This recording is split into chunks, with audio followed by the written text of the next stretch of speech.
All right, good Friday morning. This is Dr. Bill Williams, and here we are on the Influencers Podcast today, starting off with an exciting conversation with the CEO of Full Stack Marketing, Mike McCormick, down in Tampa, Florida. So let me bring Mike on right now and enjoy his conversation. You're really going to learn a lot, and you're going to enjoy getting to know Mike. Hey, Mike, there you are. Good Welcome morning, Dr. aboard. Bill. How are you? So good to see you once again, and I'm glad that we were able to start this influencer podcast off today with you. Such a lot of experience, such a huge success in your career, and people need to get to know you. So let's start by saying, where were you, what happened, and who you're surrounded by that inspired you to do what you're doing today? Well, that one's actually a little bit involved, but I had a high-level position in corporate America, and many would assume that I was living the dream. And you could argue that maybe I was, but I found out that that wasn't necessarily the case. I had the position, I had the money that came with it, but as I looked around at others in similar roles, there was a constant. Few were happy, and I was surrounded by many who demonstrated each day that more was needed. So I enjoyed my work, but I was missing something too. And that was just the need for a little bit more control. So the question that came up is, did I stay in a role that was financially rewarding, but left much else to be desired? Or did I step away and create a role that I would truly enjoy? My decision was to create my own company and do what I had done for others as an employee, but now as a business owner. I had corporate contacts, so I quickly moved beyond the true startup phase. That was definitely beneficial. The business grew because of those connections. I found there was more pressure to perform in this new role than when I was an employee, but I loved it. I was contributing to my client's business, and at the same time, I was, developing my own. And I found that, the pressure was actually part of what drove me.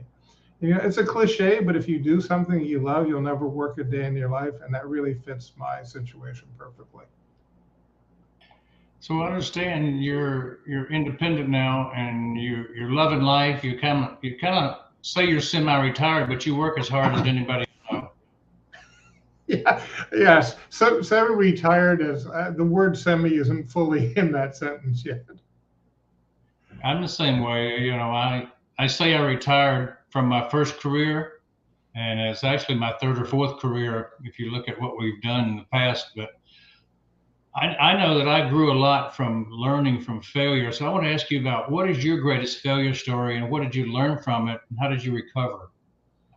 Uh, this is more of one that's personal in nature. I accepted a position for the money. I could do the job, but there was no growth opportunity. It definitely wasn't very challenging at all. And I found very quickly that it wasn't fulfilling.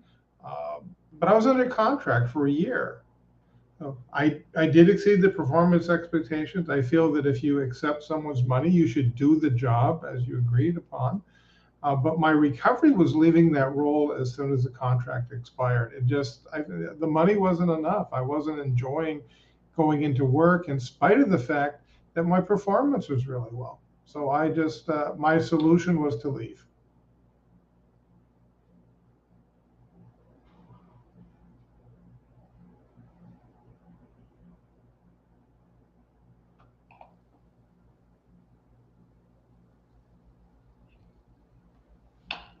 Did I lose you there, audio? Yeah, you did for a minute. So So you overcame it successfully. You've seen a lot of people fail throughout the years as you've been a director of marketing for many companies. What was the biggest reason, if you would look at two or three of the ones that fail, what were they doing consistently that caused them to not make it? honestly, I think it comes really down to just really just a couple things, and that one of them is, I'm going to say, is the belief system, and that was business, career, and in marketing specifically. So if I looked at the business aspect, you know, a lot of them had the belief that if you build it, they will come. Well, Years ago, that was true. Now, there was always a lot of interest in whatever was new. Well, now with the internet and everything else people can do, it's not true anymore. There's too much competition in the marketplace. You have to be able to differentiate yourself in that overall mix. And then I think the part that's really interesting is that people don't take the next step and say, well, I've started this business, and nobody knows about it. And so I have a favorite line that people sometimes cringe at, but I say, if you're in business, you can't be in the witness protection program. Everybody needs to know who you are and what you do, whether they would use your services or products or not. Don't be hiding somewhere. Be out there so that everybody can see you. Yeah. Another one that sort of ties in, and it's a belief system. And people in business do it too. It's believing in yourself. How can you expect anybody to believe in you if you don't believe in yourself? Most people and most businesses put more limitations upon themselves than the environment does. And they're doing it. So, I'll give you a good example. There's age discrimination in the United States. Nobody's going to, you might deny it, but it's still true. If you're over the age of 50, you will see plenty of data that shows that, in spite of the denials. I was over 50 when I got my first C-suite position with a big company. So I didn't go into it with a limitation that I'm over 50 and I can't get the job. I went in believing that I could, that my skill set and experience would do it. And I ignored the fact that I was, in quotes, old based on, definition. The third one is in marketing. And this is a big mistake I see people do. If you spend more money, the results will change. No, you throw more money at the problem, and typically what you do is you create another problem, and that's you create cash flow issues and financial burdens on the business that didn't exist before you did that. And my suggestion to them, and what I see a lot of, evaluate your strategy, determine what's wrong, and fix that, because you may find that spending more money to fix something that you think is what's causing the problem may not be the problem at all. So you just wasted the money. Those are really three big ones, and they sort of all tie together, but it's all around a belief system and believing in yourself. I like the mindset focus. And I know that Kevin Costner didn't get it totally right when he said, if you build it, they will come. We don't all live in a cornfield, right? No, and we're not all playing baseball. But there's a good example, being in the Tampa area. Why does the Tampa Bay Rays want to move? Because they're not in the best location. So they built it, they came, but now they're not coming as much. So they're going to find a different stadium. Yeah, I think the Atlanta Braves could probably say the same thing. When they moved out to the other side of town, they drew more. Hey, let's talk about the lightning round now, about what it is that motivates you. Honestly, motivation to overcome any challenge. And again, a specific example with me, and I'm sure you're aware of it, is that I had severe COVID, and I was bedridden for the better part of 2 months, and I wasn't able to walk. So eventually, I wound up in inpatient rehab, and their evaluation said it would be 90 days before for a treatment plan. I walked out the door 2 weeks later. I may have needed a walker, but I walked out the door 2 weeks after I first got there, because I was willing to motivate myself to do what was necessary to succeed. Well, I know the story and you overcame quite a challenge to get up and get out of that hospital bed. You didn't have the ordinary COVID. You had the knockdown, drag out, worst case COVID. So yeah, we're glad you made it. Ugly. What will be your company's motto? Really like full stack marketing. That tells it all. But what else is your motto? Well, actually, our tagline is digital that delivers. That's the name of our website. People will argue, well, that's awfully long. You're in marketing. Why was it so long? It's because by using that, I don't need my name recognition. I need to have people know what we do. So that's the tagline. It's on all of our logos, it's on everything else, that we offer you digital that delivers. So when you invest with us, we give you the performance expectations that you need. I like it. What are your top 3 success secrets that others can model from? And surrounding yourself with top talent, this first one. You're quoting Jack Welch, if I'm the smartest person in the room, I'm in trouble. Once you have that talent on board, though, lead them, coach them, mentor them, and then give them the opportunity to succeed. Get out of their way, which a lot of people don't do. Don't micromanage them. If you hired the right people, you don't have to. Another one is succeed over time and ensures sustainability, but fail fast. Don't continue to nurture that strategy that's just not working. Learn from it, collect the data, know things to change, but move forward and do it as quickly as possible. And also be innovative and be willing to try new ideas. One of the phrases that is like nails on a blackboard to me is that, well, we've always done it that way. Well, good. And that's typically why you're getting the same results over and over again. Doing the same thing and expecting different results is one of those definitions of insanity. Be innovative, try different things. So those are really 3 things. I don't know, sure they're secrets, but there are 3 things that if you follow them, you'll be more successful. I think it's a word to the wise, and wisdom speaks loudly, and those who are in the audience listening, take those 3 things to heart because they do make a difference. I know if you fail fast, at least you'll stop wasting money sooner. Exactly. So what about the next question that comes to mind is why should somebody buy from you, from Full Stack Marketing? Yeah, honestly, it's when I tell people that I have a lot of technical knowledge, which I do, that's not what you're paying for. You're paying for what's between my ears, the experience, and the success that I've had. So buying from me, obviously there's no guarantees in life anywhere, but I have a history of succeeding and improving companies' businesses within the digital marketing environment.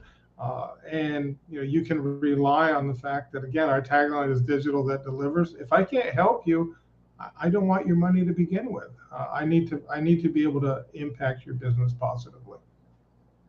I know that history is the biggest predictor of future success, past success. So, yeah, I agree with that, what you said. Who is your ideal client right now, Mike? Well, it's changing because as I'm getting older and my son is going to transition into the role. But right now, my ideal client is an e-commerce retailer who may or may not have a brick and mortar store that is doing 5 million plus. But typically, our clients are 50 million plus or more in revenues. We work on the integration of marketing technologies, improving their websites, their systems, and do everything that we can within a digital world to improve their revenue stream.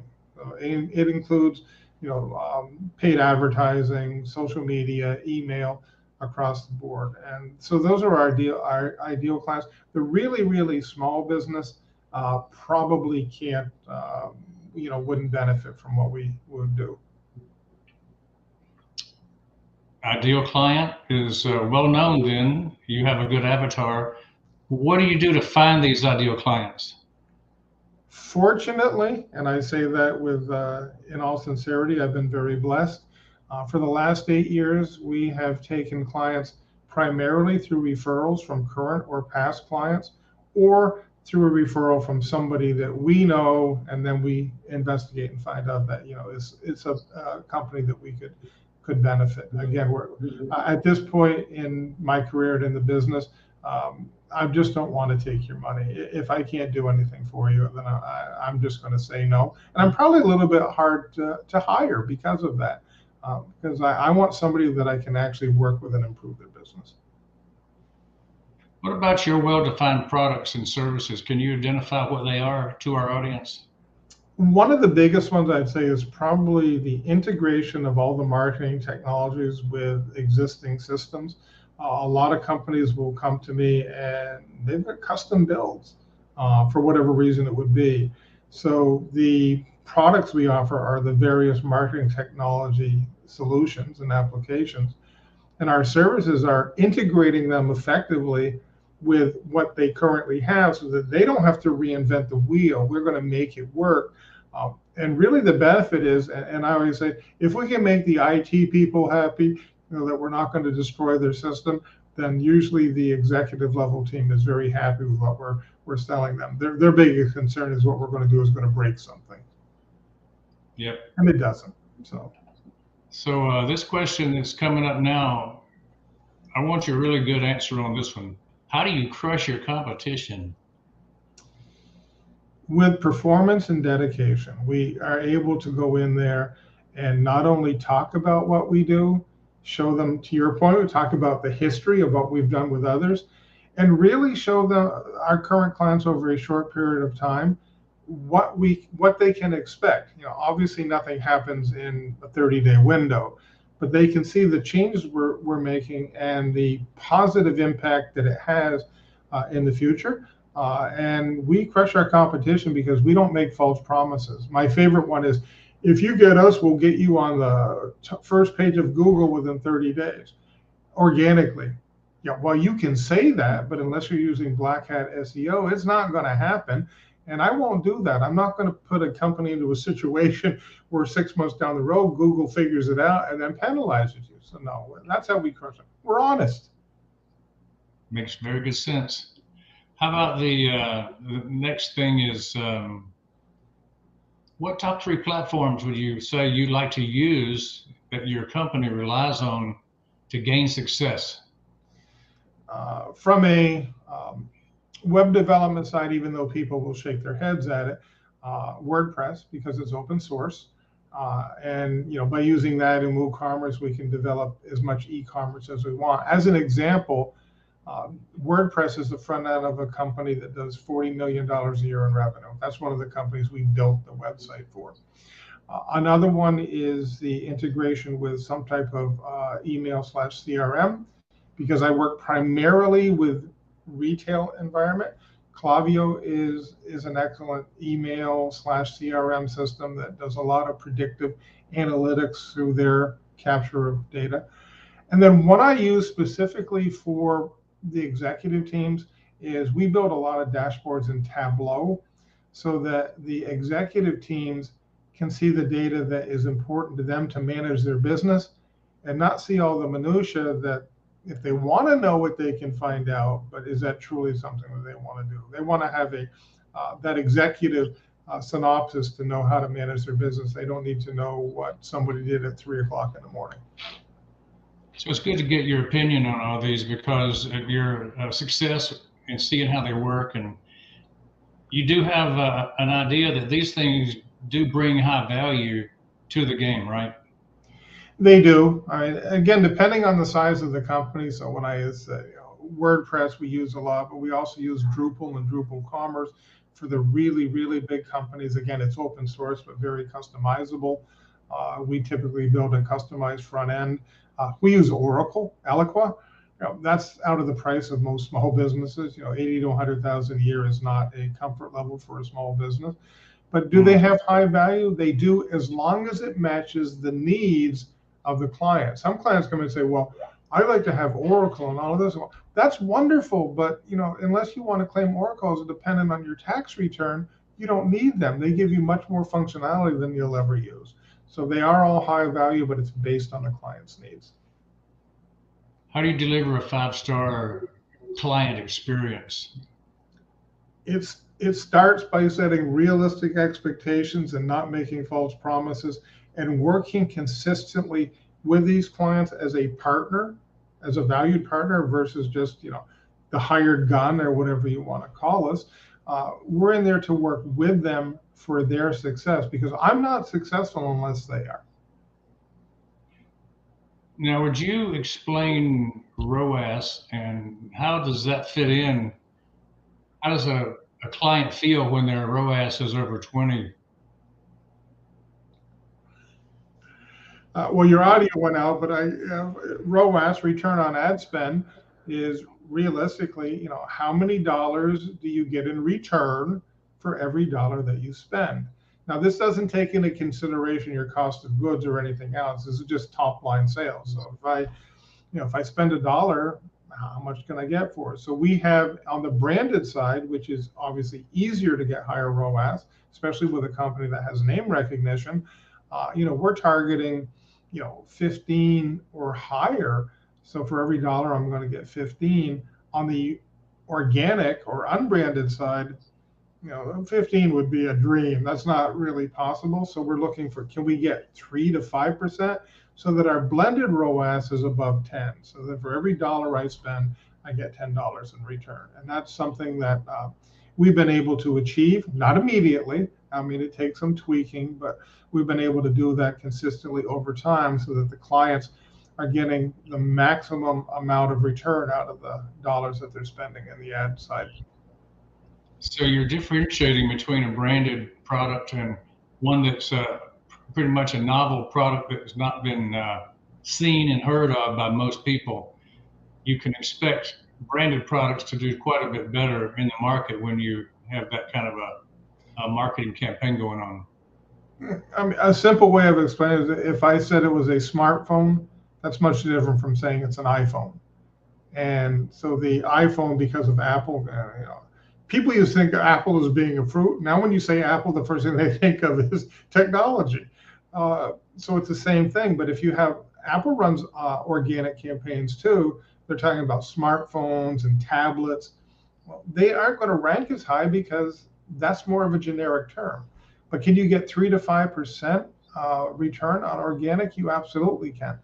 Maybe even 6 or 7. You probably can't get 15 or 20, but that's the difference. And so I look for a blended ROAS where I'm above 10 consistently, and that means that the client is getting good value for their dollar. Well, when you have a happy set of clients, they turn into what I call the brand ambassadors. And do you have a strategy to convert those clients into brand ambassadors? We do. One of the things that with, again, my larger clients is that we not only use the clients as a brand ambassador to promote their own business, but we use the influencer marketplace. And depending on the industry, we go out and find the influencers that have the largest audiences that fit into the strategy that we have and that can benefit us the most. Now, they're not inexpensive. I mean, if you have an ambassador that has 2 million followers, they're a little bit more expensive than somebody that has 10,000. But the benefit is that you're getting your company in front of 1 million eyeballs instead of 10,000. So it definitely is worth it when you can do it. So that's how we do it. It's amazing how the digital world is stratifying, because I had a really good interview just last week with someone who has organized the world of brand ambassadorship, and they're able to dig them up within hours, minutes, to deliver to a marketing company the brand ambassador that fits their niche. And I was amazed how sophisticated these things have gotten. Things are growing more and more capable the closer we get, I think a good example, which is sort of a, it's not really a brand ambassador per se, is people that appear on Shark Tank. Whether somebody partners with them or not, their business typically improves just because of their appearance. I would think so. So the question of the day, what are you grateful for? This one's pretty easy. As you mentioned earlier, I had COVID ugly. I was told I was going to die 3 times. I was in hospitals and rehab for almost 4 months total. So what am I grateful for today? I'm grateful for the fact that I'm still alive. Most people that had it at the severity that I did not survive. So every day is good. Some could be better than others, but I'm not staring up at dirt. So it's an absolute positive, and I'm grateful for having a second chance at life. Hey, Mike, we're glad you are too, because we wouldn't be having this conversation, and we're always grateful for our friends to be kicking, right? Absolutely. How do you start your day? I know it got to be pretty early to start and early to end. Honestly, one of the things that I do each day is I start by taking a walk.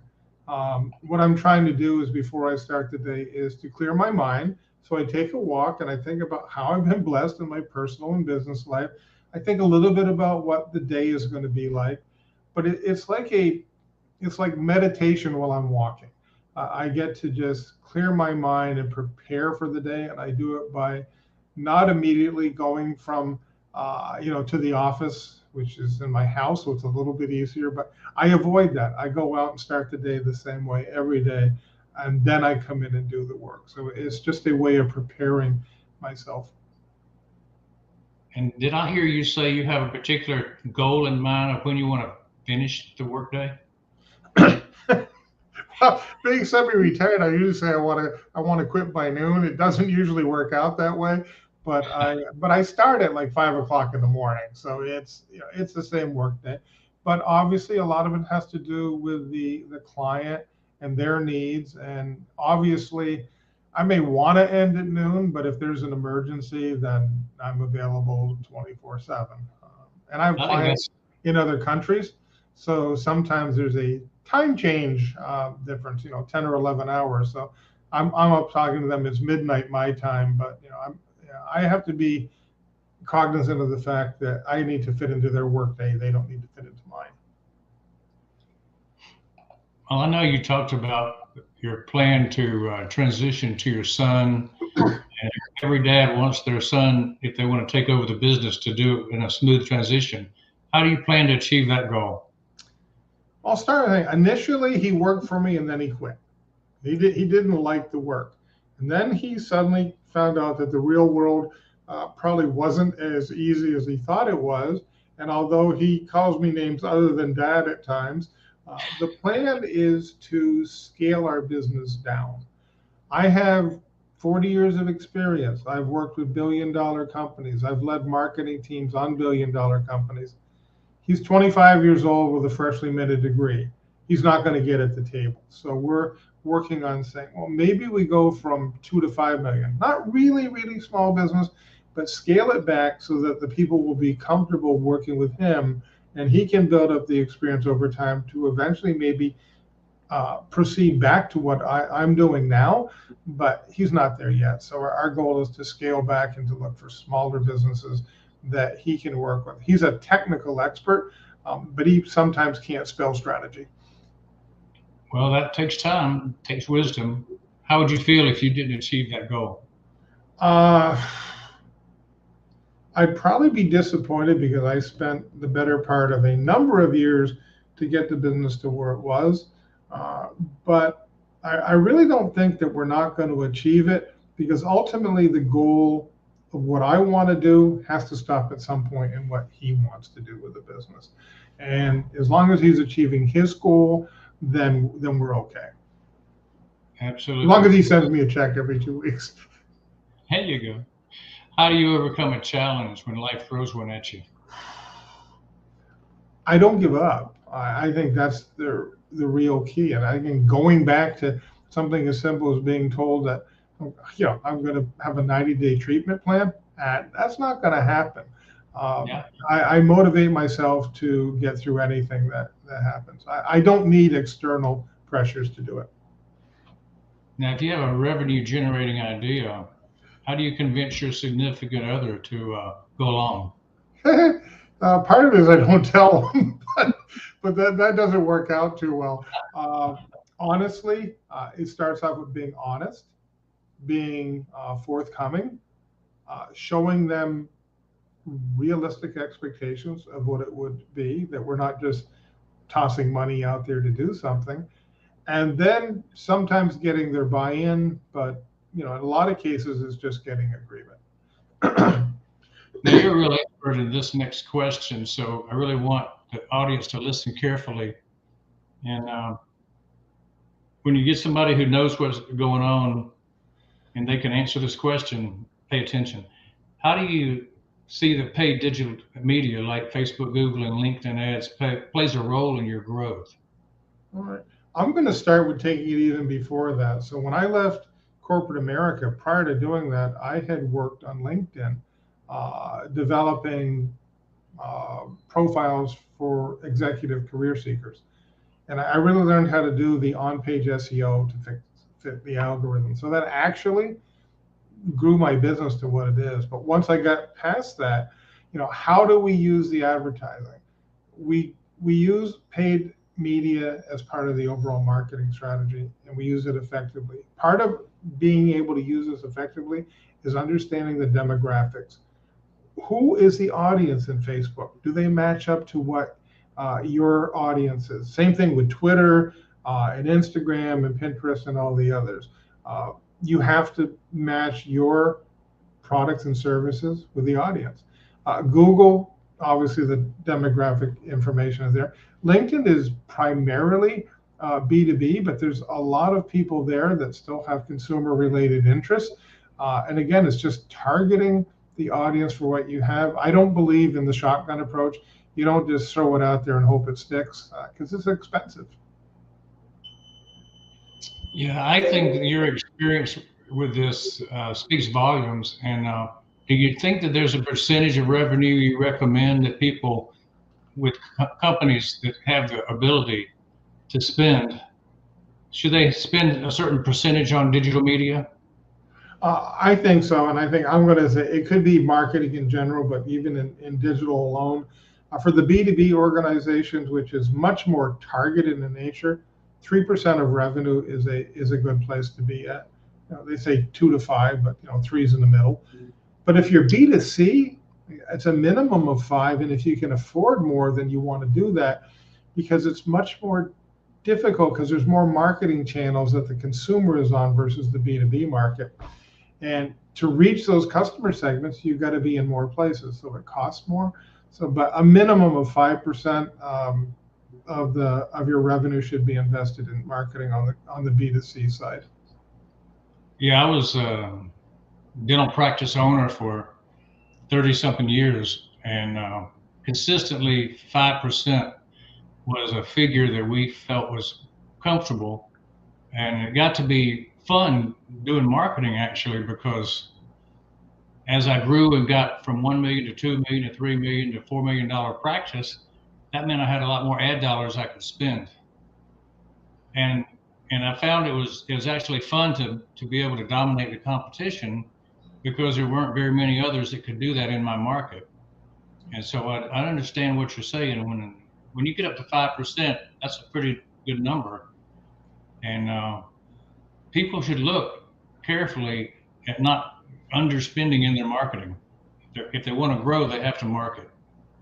Yeah. The only thing they also want to consider is that there are diminishing returns. So it does get to the point where the more you spend, the less return you get on it. So if 5% is good, say 10% would be wonderful in a B2C market. 20% is not going to double your revenue. It's going to take more. It's going to cost you more. So the diminishing returns factor has to be considered. Yeah, I agree with that. Yeah, I was working with Jay Conrad Levinson for a number of years as a guerrilla marketer, and he always said one thing that always rung my bell: you got to be seen everywhere all the time. Tell us. That's that witness protection thing. Don't be in the witness protection program. There you go. So what advice would you give yourself if you look back and say, I'm 20 years old now and I want to start this career? What's your advice to yourself? To have a better work-life balance, understanding that in order to fulfill yourself and your needs, it can't be all one area. It can't be all yourself. It can't be all business. It can't be all family. Set priorities and have a work-life balance that works for everybody and rewards you as best it can. And I'll be honest with you, I didn't do that for a number of years. And sadly, I was putting the business first to the point where everything else suffered. Because, well, I want to achieve this, I want to achieve this. I would have achieved it anyways. And maybe it would have taken a little bit longer, but yeah, don't trade. I said the same. Don't trade blood for money, and don't trade family and personal satisfaction. Have a better work-life balance. I say that now that I did the other for about 40 years and never learned, even though I knew better. who's your current living mentor and what's the impact? Unfortunately, with that question, all of my mentors have passed on, but they did leave me with one thing that's still very consistent, is they taught me to think, and they taught me to dream big, to not let somebody else set the limitations or expectations. I may not achieve everything that I dreamed about, but I can't dream, if I wanted to be in the C-suite, don't dream of being a manager. That's not my goal. So they all taught me that. What I do with that now, though, is sort of switching it around, is I'm a volunteer for SCORE. So I get to mentor people and businesses, small businesses, try to give them insight into what I know that will help them be better. Why is being an impact important to you? We all have the opportunity to be impactful, whether it's small or large. And I think we owe it to ourselves and to society to pay back, to give things back. And again, if you've been blessed as I have, give that back to the community. So it's very important that I'm able to do things for my clients, do things for my friends, do things for my business. So thinking long term, it's all said and done, you're ready to hang it up. What do you want to be remembered for?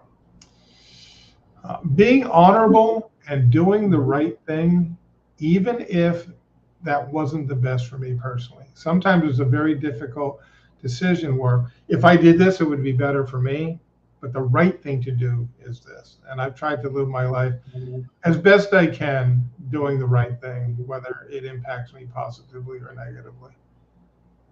Yeah, I like that a lot. My wife always said, just serve the people and the money will come. So it's really just about being there for people when they need you. So Mike, how can we support you in full stack marketing, and I guess more importantly, getting ready for your son to take over in a couple of years? How can we as an audience keep going, learn about you more, learn about full stack marketing and your offerings? You don't need a lot of business right now, but you want the right kind of businesses to show up so that you can maintain what you're doing and then pass it on successfully to your son. I think supporting would be just, letting people know who we are, again, because we primarily get business through referrals. We're not out seeking the business per se, but as we get smaller, then there'll be more opportunity. And I'm happy to speak with anybody. And again, my goal is, first thing that I ask is, how can I help you? And I have to be able to do that. And if I can't, and my son has the same philosophy, if we can't help you, then we're not going to say yes. So supporting would just be, okay, here's who we are, here's what we do. Feel free to call me, set up an appointment, tell me a little bit about your business. And if we can help you, then we'll do everything in our power to do that for you. And we can scale our business down, and we're doing that now. Well, one of the things that I've always believed in is setting up and maintaining a family legacy and creating an opportunity for those who come afterwards. So I applaud you for doing what you're doing and allowing that to happen in your business. Let me ask you this question about your experience being here on the Influencers podcast today. What would you say about being on the show? I think it's great. It's very enjoyable, and hopefully it's going to be insightful to the audience and the listeners, because this isn't really about me. It's about the process and procedures that we use and how we became successful. So sharing ideas and concepts is how we learn from each other. So I thank you for the opportunity to allow me to at least share a little bit of what I do and what has made me successful. Yeah, well, thank you for that, Mike. I appreciate it. And our audience certainly benefits from the time that you and our other guests have spent with us, because the wisdom flows downhill, and people that just sit and listen at the feet of the people that have done it and done it very successfully, they learn a lot. So I do appreciate you. And I want to give you the final word.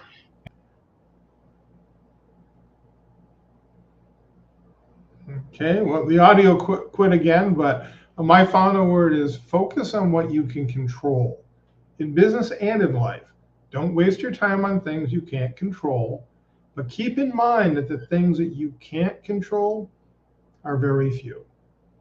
And I just, so just again, focus on what you can control and make the best of it. All righty. Thank you so much, Mike. Can't believe that the time has passed already. It's been fun talking with you, and I look forward to many more conversations in the future. So have a great day down in Tampa, and look forward to talking to your son one day on the same format as he becomes the influencer. Yeah, we'll get him to clean up a little bit. So thank you, Dr. Bill. I appreciate it. You're welcome. It was Good to see you. All right. Thank you so much.